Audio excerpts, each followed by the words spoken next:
Look at what we have today.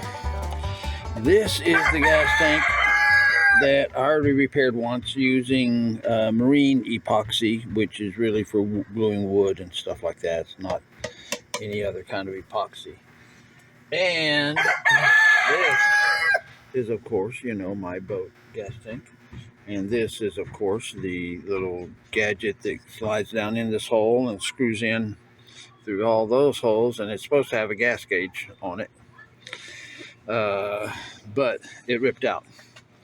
It ripped out before I got it. I got this with my 8 horsepower engine. Anyway, I'm going to try to use this JB weld.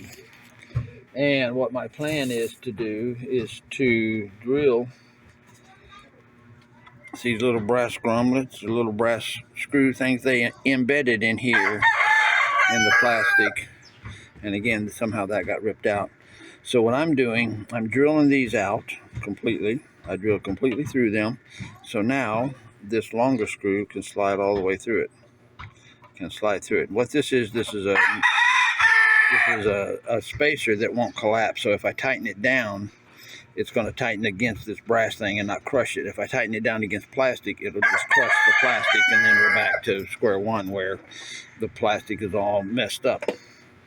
So that's my plan, is to put these in here, once I put these back in here, drill holes through the plastic here. See, there's a bottom to that plastic. There's no hole through it. And before there was a bottom to this too, but I drilled all the way through. So it's a complete, it's just like a grommet or spacer. I don't know what you'd call it, but that's all I'm using it for now. I'm not screwing into this anymore because that just doesn't work. All right, everybody. Well, I drilled all the threads out of these brass little grommets or inlet or whatever they are. And I've used these channel locks here. I get under there and then I put one in, then I push it, and that pushes it down into the position where it goes, because this will reach under there and you can squeeze it and get it down. Get them down in. Well, I put epoxy on the outside of them first, not on the inside, only on the outside. Stuck them down in there with a little bit of epoxy just so they would stay there. Then I after they were all in there, then I mixed up some more and then kind of filled in all the way around, because I don't want any epoxy inside. I could just drill it out if I had to, but one of those things where it's just an unnecessary step. Then see, like this thing here, I had one there, and I took my little vice grips here and I filled all under here with epoxy, and then I took and vice gripped it flat. And then after a minute or two, the epoxy was running down on my vice grip jaws. So I go, oh no, and I thought this would kind of spring back up, but it didn't, just stay down. So that's good news. So I'm going to do the same thing to this one here. I mixed up some more JB weld, of course, here. Be careful if your JB weld gets old. The white separates the liquid from the white stuff, and just take this tube and kind of squish one in, back and forth, to try to remix it, because it will separate. The black doesn't seem to do it as bad, but still I kind of squeezed it back and forth. Also, these little end things here, they don't seem to hold, so you can take some needle nose pliers and kind of refold it once or twice. I refolded this one here to kind of help it so it doesn't leak out the end. But that's if it's in the heat, it's going to try to expand. So I got to get busy because I just mixed this and it's going to start getting hard, and I need to get it in here, and then you'll see the finished product in just a momento. Paradise out. Okay, so where we stand right now, we got everything kind of inset there, the epoxy all kind of slathered around. There was a little lifted up part here that I clamped down with the vice grip and let it kind of dry. Then this one over here was up, and now I'm clamping it down to keep it down. It broke, lifted up just a little strip of plastic. So I've got all these holes drilled out, and we're just going to let the epoxy dry. Then we're going to come back and re-drill through these little bronze whatever they're called, grommets. I'm going to call them a grommet. I don't think that's right, but I'm going to call it that. And so that is that until we get done. All right, you guys are going to see me take a new approach to this gas tank thing. Early in the morning, I realized, wait a minute, why don't I do it the opposite way, where I epoxy the screw coming in from the bottom up to here and put a nut on it. What I can do is I can fill this hole completely with epoxy, whereas before I couldn't because I only had the nut. I can only epoxy the nut, but now I can epoxy the entire screw all the way from through almost half an inch or 3/4 inch of plastic and bronze. This bronze grommet here that was the threads that this screwed into originally. So that I can make stay pretty good. I can get this in here with that much epoxy and epoxying all the threads and stuff. It shouldn't ever come out, theoretically. And I put the nuts on here just to hold these screws in, just so I could see if this. I'm going to have to Dremel some. Let me see if I can tighten the screw down. On here, see these holes? Well, I can elongate them and tweak them somewhat because these aren't exactly straight going up and down. So I can put this on here. So you can see they don't exactly line up. That one needs to go forward. This one needs in the upper left corner. Let me kind of get it straight here. This one here needs to, let's see if I can line up one of them. Line up that one. That one. Yeah, so this one I need to cut down this away.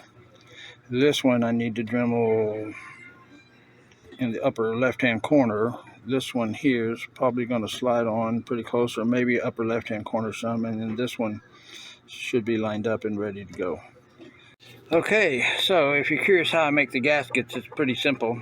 Of course, I told you I got this flexible asbestos exhaust gasket that supposedly is gasoline resistant, or gasoline proof, I hope.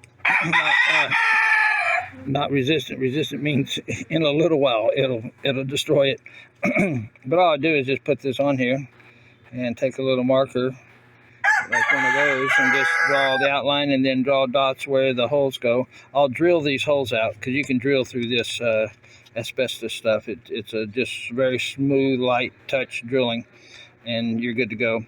And I'm letting the gasket be bigger than it has to be because this stuff can crack if you bend it too much, and so the wider it is, kind of the more sturdy it is. So, and if it sticks out beyond the like here, it sticks out beyond there. You see that?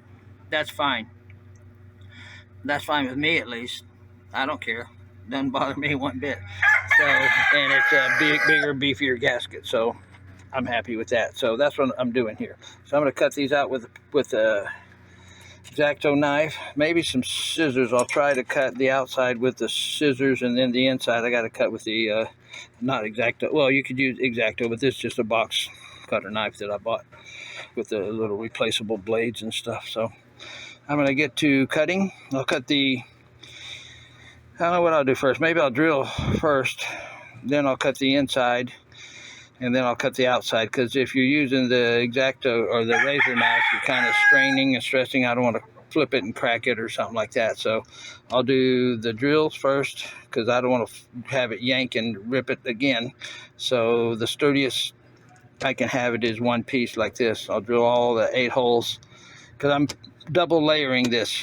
That's what I do. I put 2 of them on there just for like I said, it's a little flexible, but the more you have on there, the more of a cushion you can kind of use to kind of compress around the inconsistencies in the lid. There's my other tank there. I already took the top off. The other thing that I did too, where the gas gauge is, I painted it silver. See, like that? If I had white paint, I'd paint it white just so I get a good contrast between that and the little arm, the little gas gauge arm that moves back and forth. Before it was black, so you had to see a green, basically a green thing on a black background, and it was just hard to read. So silver it, put silver in it, reflects light maybe, and not as good as white, but still workable, better. So anyway, back to drilling these and cutting them out. Paradise out. Okay, so you can see that I've cut these little center pieces that we don't need out using the razor knife here. This little knife just right there, just using the tip of the blade there to just cut it carefully. And now I'm using the scissors to cut the outside. Simple stuff. Just kind of follow the line. The inside you have to cut on the line because the fuel gauge has to go down in the hose. And if it doesn't go down in the hole because you left it too large, then you got to come back and cut it again. So cut it to the right size. Cut it to the size of the original gasket, pretty much, right there.